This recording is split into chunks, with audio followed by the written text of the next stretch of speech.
오늘 우리에게 주신 하나님의 말씀은 사도행전 21장 27절부터 40절 말씀입니다. 사도행전 21장 27절부터 40절 말씀입니다. 한 목소리로 읽도록 하겠습니다. 그 이래가 거의 참에 아시아로부터 온 유대인들이 성전에서 바울을 보고 모든 무리를 충동하여 그를 붙들고 외치되 이스라엘 사람들아 도우라. 이 사람은 각처에서 우리 백성과 율법과 이곳을 비방하여 모든 사람을 가르치는 그 자인데 또 헬라인을 데리고 성전에 들어가서 이 거룩한 곳을 더럽혔다 하니, 이는 그들이 전에 에베소 사람 드로비모가 바울과 함께 시내에 있음을 보고 바울이 그를 성전에 데리고 들어간 줄로 생각함이러라. 온 성이 소동하여 백성이 달려와 모여 바울을 잡아 성전 밖으로 끌고 나가니 문들이 곧 닫히더라. 그들이 그를 죽이려 할 때에 온 예루살렘이 요란하다는 소문이 군대의 천부장에게 들리매 그가 급히 군인들과 백부장들을 거느리고 달려 내려가니 그들이 천부장과 군인들을 보고 바울 치기를 그치는지라. 이에 천부장이 가까이 가서 바울을 잡아 두세 사슬로 결박하라 명하고 그가 누구이며 그가 무슨 일을 하였느냐 물으니, 무리 가운데서 어떤 이는 이런 말로 어떤 이는 저런 말로 소리치거늘 천부장이 소동으로 말미암아 진상을 알 수 없어 그를 영내로 데려가라 명하니라. 바울이 층대에 이를 때에 무리의 폭행으로 말미암아 군사들에게 들려가니 이는 백성의 무리가 그를 없애하자고 외치며 따라가미러라. 바울을 데리고 영내로 들여가려 할 그때에 바울이 천부장에게 이르되 내가 당신에게 말할 수 있느냐? 이르되 내가 헬라 말을 아느냐? 그러면 내가 이전에 소요를 일으켜 자객 4,000명을 거느리고 광야로 가던 애굽인이 아니냐? 바울이 이르되 나는 유대인이라 소읍이 아닌 길리기아 다소시의 시민이니 청컨대 백성에게 말하기를 허락하라 하니, 천부장이 허락하거늘 바울이 층대 위에 서서 백성에게 손짓하여 매우 조용히 한 후에 히브리 말로 말하니라. 아멘. 할렐루야. 오늘도 주의 잔을 차신 우리 성도님들을 주님의 이름으로 사랑하고 축복합니다. 우리 옆에 계신 분들과 인사 나누겠습니다. 사랑합니다. 축복합니다. 사랑합니다. 축복합니다. 우리의 신앙생활 가운데 결코 빠져서는 안 되는 주제 가운데 하나가 바로 거룩함입니다. 거룩함, 이 단어는 우리 신앙의 핵심이거든요. 하나님께서도 우리들에게 구약성서에서 이렇게 말씀하셨죠. 내가 거룩하니 너희도 거룩하라. 그런데 문제는 우리가 이 거룩함을 어떻게 이해하느냐에 따라서 우리의 신앙의 방향이 완전히 달라질 수 있다라는 거예요. 대부분의 성도는 이 거룩함과 우리의 믿음의 척도를 동일시하는 경향이 있습니다. 이 말은 반은 맞고 반은 틀려요. 왜냐하면 우리가 받아들인 거룩함의 의미를 나를 중심으로 세우냐 하나님 중심으로 세우느냐에 따라서 다르게 해석이 될 수 있기 때문입니다. 그래서 우리는 이 거룩함에 대해 두 가지를 분명하게 구분을 하고 신앙생활을 할 수 있어야 합니다. 먼저는 하나님이 보시는 거룩함이 무엇인가, 즉 앞서 하나님께서 직접 말씀하신 내가 거룩하니 너희도 거룩하라 라고 말씀하신 이 가운데 이 거룩함이 우리에게 어떻게 주어지고 있는가, 그 거룩함의 정확한 의미가 무엇인가예요. 그 다음으로 사람들이 생각하는 거룩함은 하나님이 말씀하신 이 거룩함과 어떻게 다른가, 이렇게 구분하여 정리해야만 우리 신앙의 중심이 흔들리지 않고 바로 서며 나아갈 수 있습니다. 달라요. 다릅니다. 하나님이 말씀하신 거룩함과 우리 인간들이 말하고 있는 거룩함이 말입니다. 거룩함은 하나님께서 우리들에게 말씀해 주신 것이기 때문에 사실 다를 수가 없어요. 다를 수도 없고 달라서도 안 되며 하나의 의미로만 존재해야 되는 게 이 거룩함인데, 역사적으로 우리 인간들이 하나님의 이 말씀을 들었을 때에 하나님이 주신 그 거룩함을 그대로 유지하며 나왔다면 모르겠지만 시간이 지나면서 인간의 역사 속에서 다르게 해석되어 왔다는 것이 문제라는 거예요. 다르게 해석되어 왔는데 우리는 보다 더 하나님께서 말씀하신 그 거룩함에 가까이 다가갈 수 있도록 우리는 노력해야 된다라는 겁니다. 다른 상태로 오늘날에 이르게 됐어요. 그렇기 때문에 우리는 이 거룩함을 찾아야만 합니다. 오늘 본문은 사도 바울이 예루살렘 성전에서 붙잡힌 장면이 주요 사건으로 다뤄지고 있습니다. 이 사건은 단순한 체포 사건이 아니에요. 보통 체포다라고 하면은 어떤 사람이 잘못을 하고 죄가 있는데 공권력으로서 직접 그 사람을 구속하고 그 사람의 행동의 자유를 빼앗는 것, 그것을 우리는 체포다라고 하죠. 그러니까 체포의 전제 조건은 그 잡힌 그 사람이 잘못을 했다라는 게 전제 조건으로 달려 있습니다. 하지만 지금 바울이 무슨 잘못을 했습니까? 잘못이 없거나 죄를 짓지 않았는데도 체포가 된다는 것, 이건 어불성설이죠. 그런데 바울의 이 체포는 바울에 대한 오해와 편견으로 말미암아 생긴 사건입니다. 이것은 거룩함에 대한 오해가 어떻게 사람을 해치고 공동체를 흔들며 하나님의 뜻을 가리고 있는지 보여주는 아주 중요한 사건이에요. 27절입니다. 그 이래가 거의 참에 아시아로부터 온 유대인들이 성전에서 바울을 보고 모든 무리를 충동하여 그를 붙들고. 자, 지금 바울은 무엇을 하고 있는 상태입니까? 우리가 지난 시간에 함께 살펴보았듯이 유대인 그들을 설득하기 위해서 율법을 내가 어기고 패하는 것이 아니라 율법을 지키고 있는 자다라고 하는 것을 그들에게 알려주며 복음을 위하여 나의 자유를 포기하고 있는 장면이 나오고 있죠. 그래서 그는 지금 성전에서 결례를 행하고 있습니다. 유대인 그리스도인들과 함께 서원한 사람들의 결례를 도와주고 있는 중이었죠. 그는 율법을 무시하지 않았습니다. 오히려 유대인 그리스도인들을 배려하기 위해서 또 복음 안에서 율법으로부터 자유하지만 그는 자신의 자유를 포기하며 형제의 양심을 위해 율법 의식을 함께하고 있었던 그때예요. 7일 동안 정결 예식을 함을 통하여서 이제 율법을 지키고 있다라고 하는 것을 그들에게 알리기 위함이었죠. 오늘 본문에 처음 나온 그 이래라고 하는 게 바로 이 정결 예식을 행하고 있었던 7일을 뜻하고 있습니다.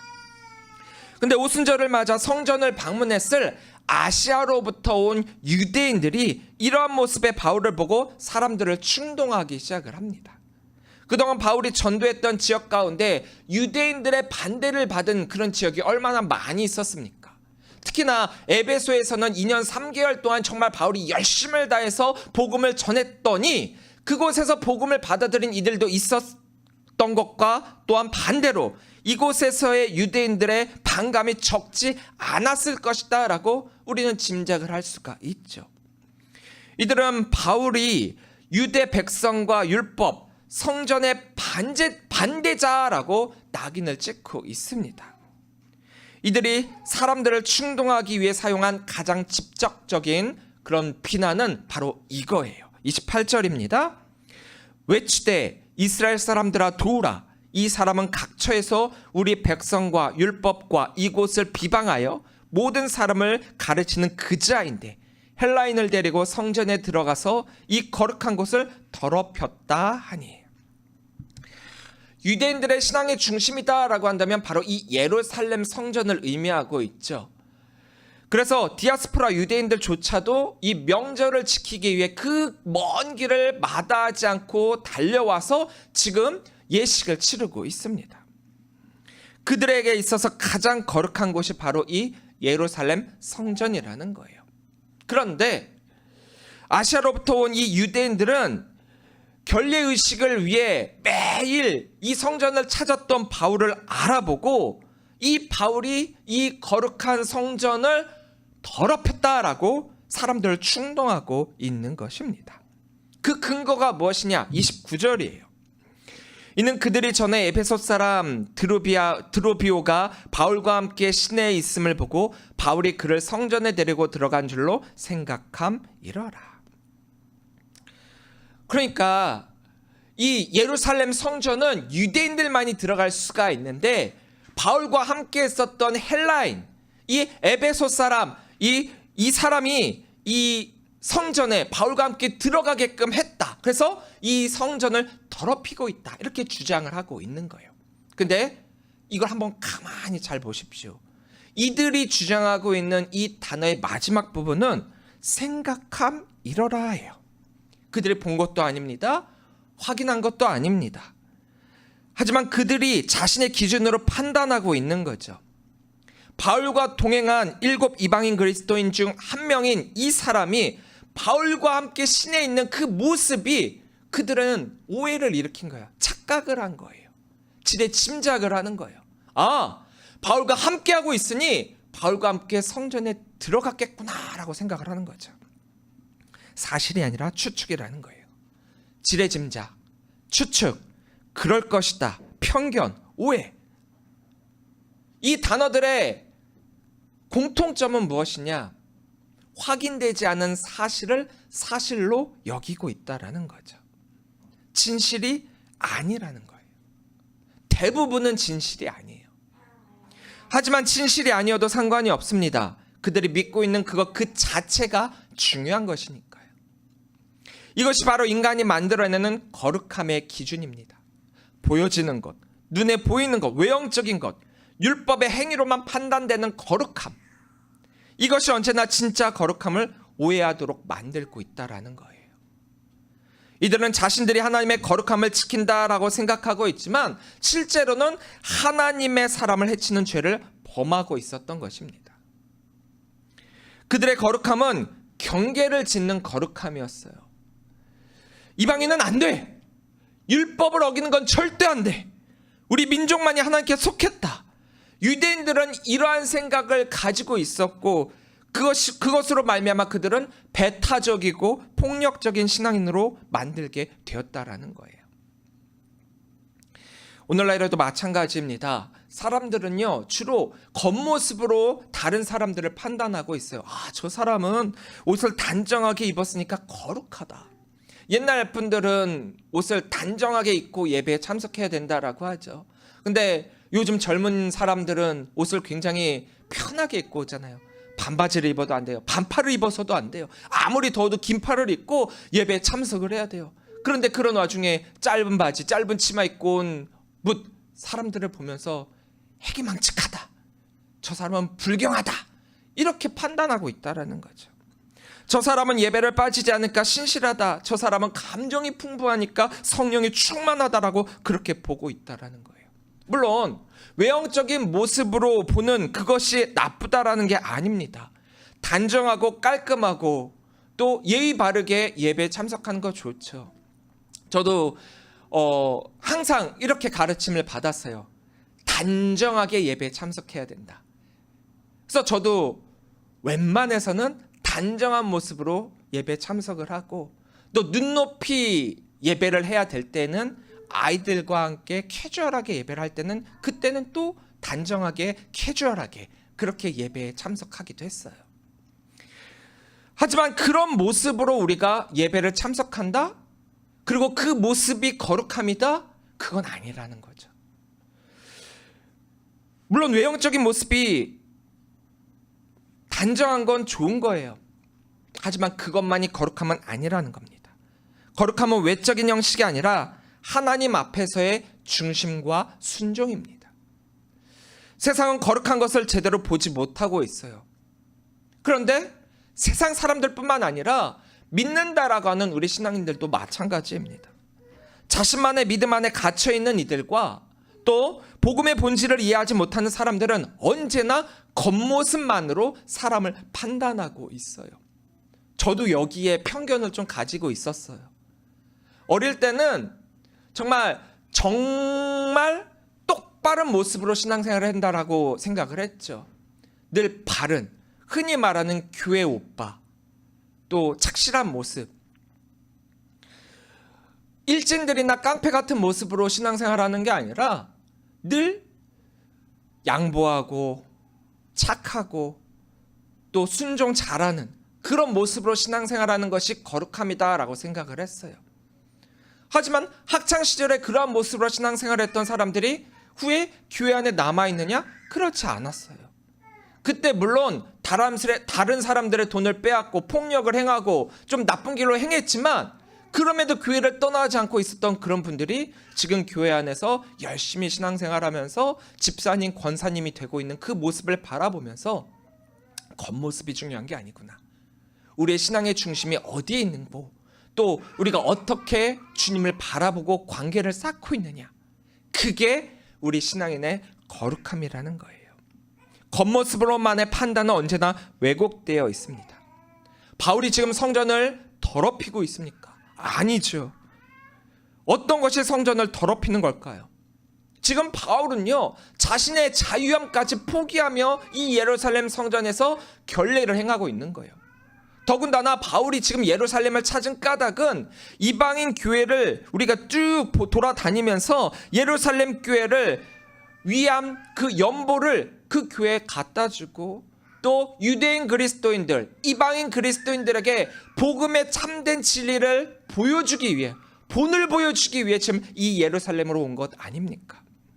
그가 율법을 무시한 게 아니라 복음을 위해 율법을 존중하고 있고 성전을 지키고 있고 유대인들의 마음을 얻기 위해 율법으로의 이 결례를 행하고 있지 않습니까?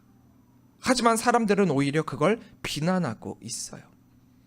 사람들이 이 모습을 보면서 성전을 더럽힌다라고 그렇게 외치고 있습니다. 그런데 말입니다. 그것 아십니까? 아무리 사람들이 이 거룩함을 더럽히려 해도 결코 더럽혀지지 않는 것이 하나님이 거하시는 곳이라는 거예요. 하나님이 거하시는 그 곳이 거룩한 곳이기 때문에 하나님이 계시다면 결코 더럽혀질 수가 없습니다. 인간의 그 어떤 모습으로도 말이에요. 거룩함은 사람의 행위로 만들어진 것이 아니라 하나님의 임재로 세워진 것이기 때문입니다. 거룩이신 하나님이 더럽혀질 수 없듯이 하나님이 계신 그곳은 결코 더럽혀질 수가 없다라는 거예요. 그러니까 사실 인간의 어떠한 모습으로든 이 성전은 더럽혀질 수 없어요. 이 성전에 하나님이 함께 하시는 한 말입니다. 다만 하나님이 함께 하시지 않는 그곳, 아무리 인간이 성전이다라고 이야기를 하고 아무리 인간이 거룩하다라고 여기고 있는 그곳이다라고 하더라도 그곳에 하나님이 함께하지 않으면 그것은 거룩한 곳이 아니라는 사실을 우리는 잊지 말아야 돼요. 이것은 구약에서 이미 하나님께서 성막을 통하여 우리들에게 먼저 말씀해 주신 사실입니다. 내가 있는 그곳에 내가 너희와 함께 하리라. 제가 신앙생활을 했었던 모교에서는요, 제가 이제 대학생이 되는 그 시점, 신학생이 되는 그 시점에 새 성전을 건축을 했습니다. 건축을 하면서 많은 이들이 참 기뻐했죠. 구성전이 좁기도 했었고 또 낡기도 했었기 때문에 새 성전으로 입당을 하고 그 교회에서 예배를 드릴 때 정말 굉장한 감격이 벅차올랐어요. 그런데 신앙생활을 하고 또 제가 교육부를 담당을 하면서 차라리 구성전에서 예배했으면 더 좋았을 텐데 라고 여겼던 마음이 너무 많았어요. 이건 비단 저뿐만이 아니라 교회 학교를 했었던 많은 선생님들, 또 함께 했었던 아이들도 이런 마음을 가지고 있었어요. 왜냐? 그때는요, 성전을 건축한 이후 그 성전 그 자체가 하나님의 몸이 되고 말았어요. 목사님은 성전을 너무 아끼다 보니까 교회 못 하나 박지 못하게 했고요, 뭐 하나 붙이지 못하게 했어요. 근데 교회 학교는 뭔가를 아기자기하게 꾸며야 되고 또 교회 환경을 이렇게 뭐 하다 보면 못도 박아야 되고 테이프도 붙여야 되고 하잖아요. 그러다 보면 늘 교회 이제 관리 권사님이랑 이제 말다툼이 일어나게 됩니다. 그럼 저는 이제 교회 학교를 담당하고 있는 입장상 앞에서 방패가 될 수밖에 없었거든요. 가장 많이 싸우고 가장 많이 욕먹은 게 저였어요. 또 제가 사역했었던 어떤 교회에서는요, 이제 전임 목사님이 은퇴하시고 후임 목사님이 오신 다음에 교회가 이제 많이 낡아서 리모델링을 했습니다. 리모델링을 하는데 그 과정에서 이런 일이 있었어요. 전임 목사님이 교회 성전을 지으면서 강단 뒤편에 벽돌로 이제 하나님의 손가락이다라고 하는, 이렇게 떠받치고 있는 손가락, 이렇게 성전을 이렇게 받치고 있는 그런 모습으로의 형상을 하면서 이게 하나님의 손이다라고 하는 상징적인 선포를 하셨던가 봐요. 그런데 후임 목사님이 리모델링을 하면서 앞에 스크린을 달아야 되니까 이제 스크린을 달면서 이 손가락 몇 개를 부러뜨린 거예요. 그랬더니 이제 장로님들이 하나님의 손가락을 부러뜨렸다라고 후임 목사님과 이 장로님들 간의 갈등이 빚어지기도 했습니다. 성전, 교회 그 자체가 거룩함이 아님에도 불구하고 신앙이 좋다라고 여기는 분들조차도 이 부분에 굉장히 민감한 반응을 보이고 반감을 갖는 것이 오늘날 교회의 모습이라는 거죠. 그 마음은 이해가 참 잘 돼요. 저도 어릴 적부터 이제 80년, 90년대, 2000년대 그 신앙의 순수함을 가지고 신앙생활을 하셨던 그 분들의 신앙의 모습을 잘 보아오면서 컸기 때문에 그들의 마음은 너무나도 이해가 갑니다. 하지만 성전은 거룩하다, 이 전통은 굉장히 중요합니다. 하지만 이것이 도리어 성전만은 분명하게 이 성전만이 거룩하다라고 여기게 되는 우상화로 이어진다라고 하는 게 잘못이라는 거죠. 교회가 성전은 맞아요. 하지만 하나님이 함께 하셔야 성전이죠. 교회는 솔직히 예배당입니다. 예배를 드리는 처소예요. 그곳에서 사람들이 온 마음과 정성과 뜻을 다해 가장 아름다운 모습으로 예배하는 그것을 하나님께서 기뻐하시지, 조금 허름하고 또 불편하고 어두컴컴하고 그런 곳이라고 하나님이 함께 하시지 않겠습니까?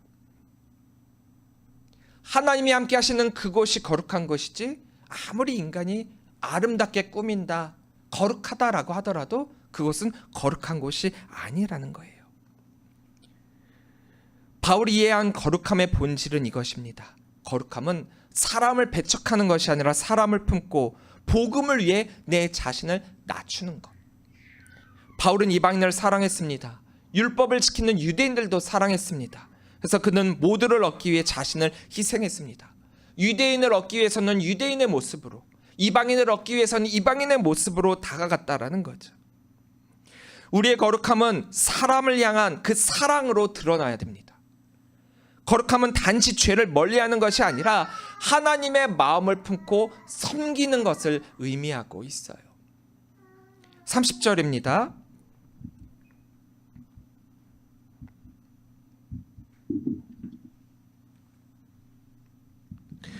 온 성이 소동하여 백성이 달려와 모여 바울을 잡아 성전 밖으로 끌고 나가니 문들이 곧 닫히더라.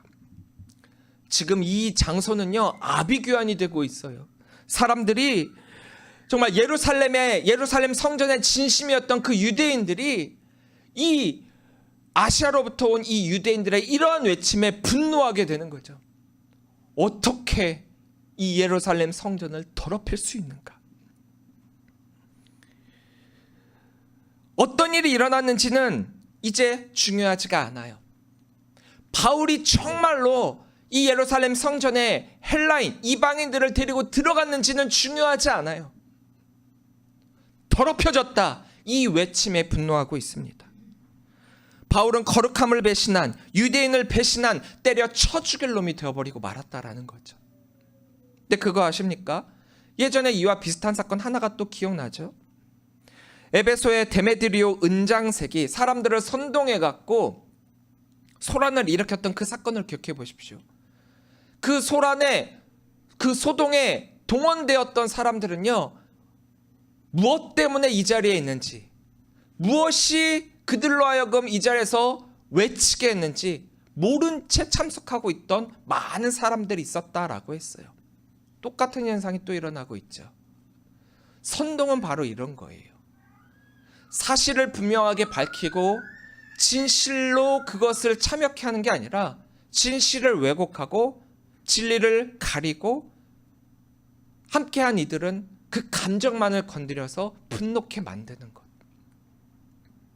이번에도 바울이 성전을 더럽혔다라고 하는 이 말에 대한 논의 여부도 없이 자신들의 거룩함을 드러낸 것. 누군가가 성전을 더럽혔다라고 하니까 저 사람을 치고 성전을 깨끗하게 만들어야 되겠다. 이 나의 거룩함을 드러내는 방법으로 그것을 사용하고 있다라는 거예요. 34절입니다. 무리 가운데 어떤 이는 이런 말로 어떤 이는 저런 말로 소리치거늘 천부장이 소동으로 말미암아 진상을 알 수 없어 그를 영내로 데려가라 명하니라. 바울이 붙잡혀 끌려나가고요.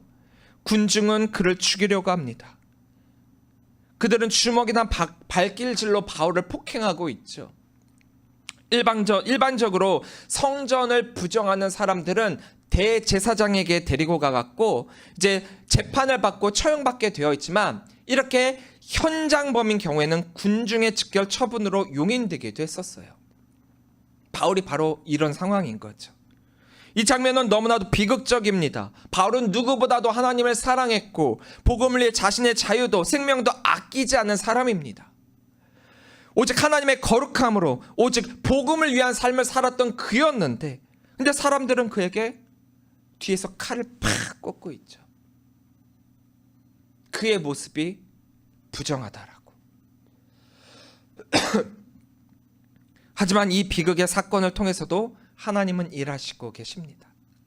예루살렘을 담당하고 있었던 글라우디우스 루시아라고 하는 천부장, 이 예루살렘에 주둔하고 있었던 이 천부장이 군대를 이끌고 나아가 달려오게 되는 거죠.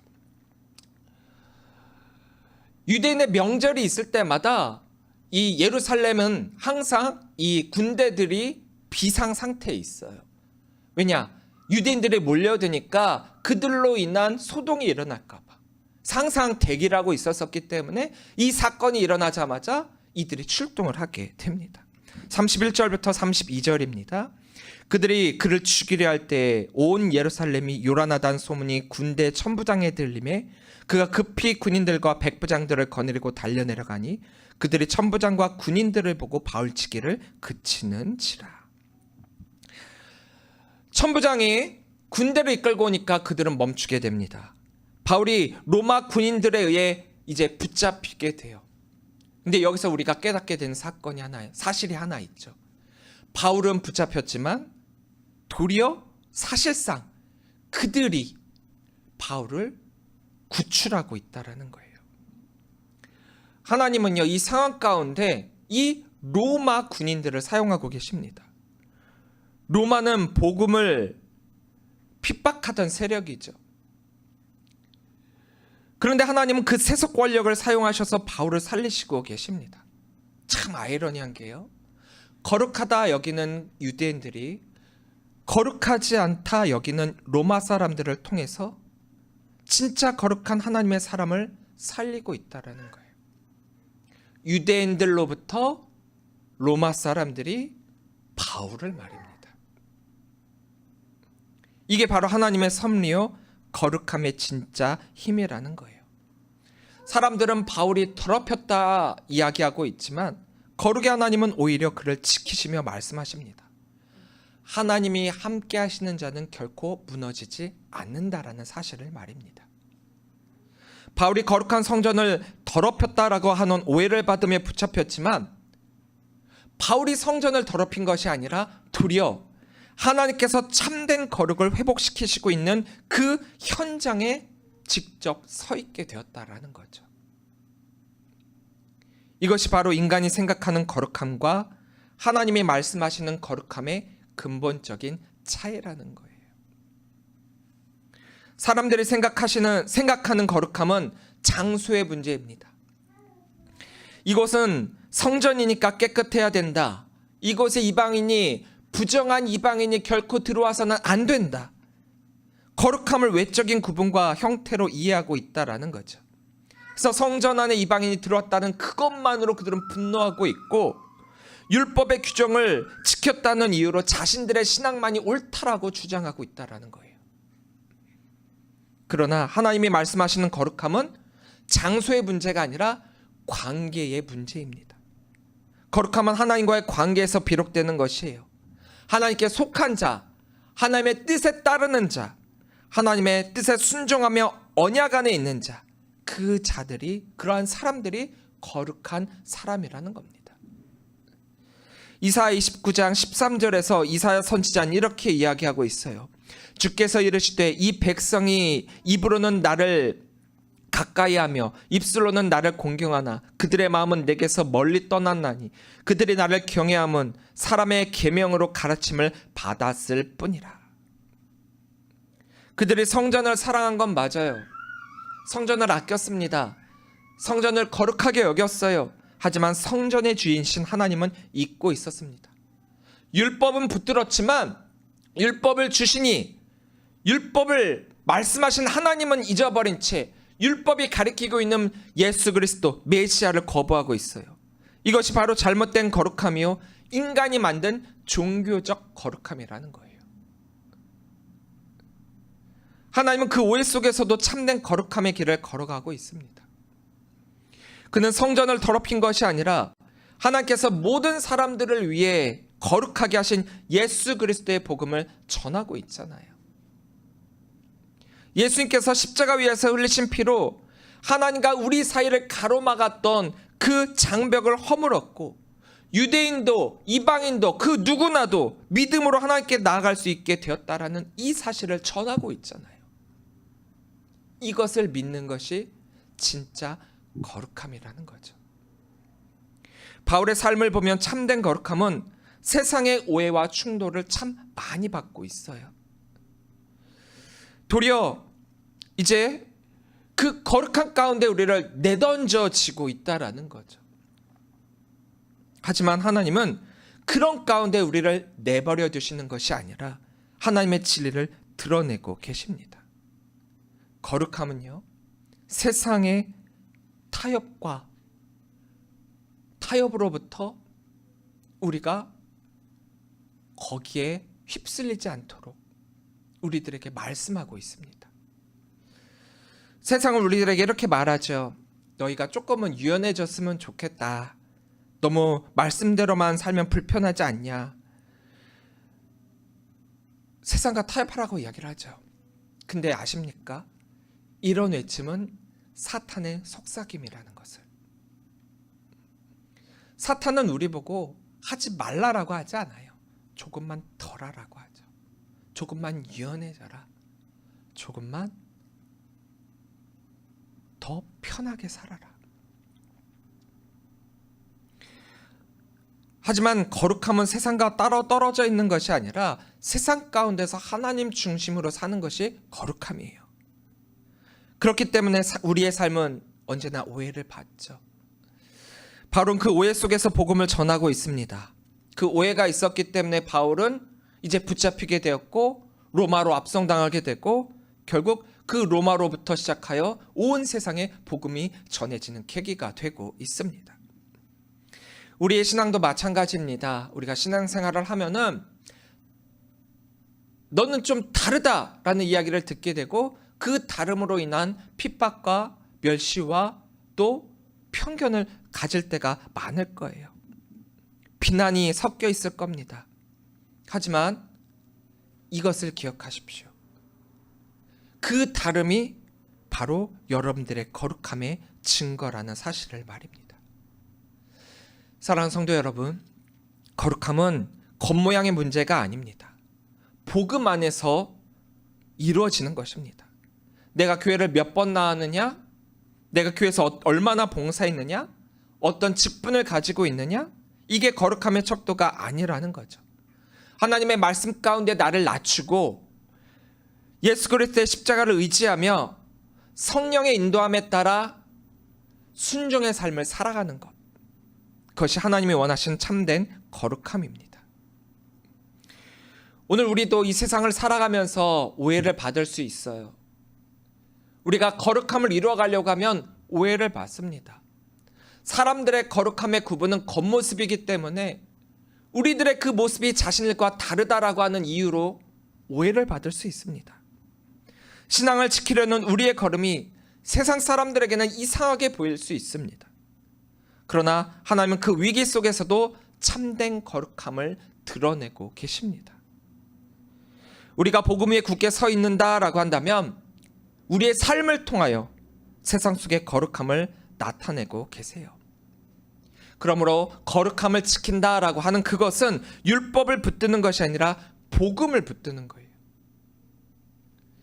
거룩함을 지킨다라는 것은 사람의 시선을 의식하는 것이 아니라 하나님의 뜻에 따르는 것입니다. 진짜 거룩함은 흠이 없고 완벽함을 추구하는 그것이 아니라 내가 죄인이고 부족함을 인정하며 하나님의 은혜를 구하는 그것입니다. 세상의 오해는 잠시지만 하나님이 인정하시는 그 거룩함은 영원하다는 사실을 잊지 마시기를 바랍니다. 하나님은 오늘도 우리들에게 이렇게 묻고 계세요. 너희는 사람들에게 인정받는 거룩함을 찾고 있느냐? 아니면 내가 인정하는 거룩함을 구하고 있느냐? 우리는 분명하게 대답할 수 있어야죠. 우리가 비록 오해받고 때로는 억울한 상황 속에서도 하나님께서는 우리의 삶을 통하여 그 거룩함을 드러내시는 분이심을 잊지 마시기 바랍니다.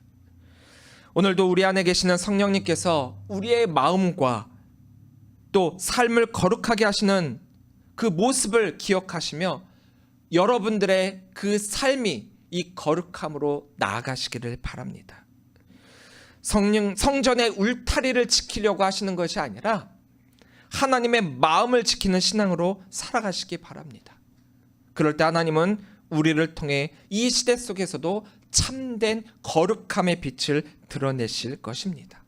우리 교회가, 우리 성도가 형식적인 거룩함이 아니라 복음의 본질을 붙듦으로 말미암아 진짜 거룩함으로 살아가기를 소망합니다. 사람을 품고 사랑으로 섬기며 억울함 속에서도 하나님의 뜻을 신뢰하며 성숙한 성도들이 되셔 하나님께서 말씀하신 그 거룩함을 온전히 이루어가시는 성도들이 되시기를 주님의 이름으로 간절히 축원합니다. 기도하시겠습니다.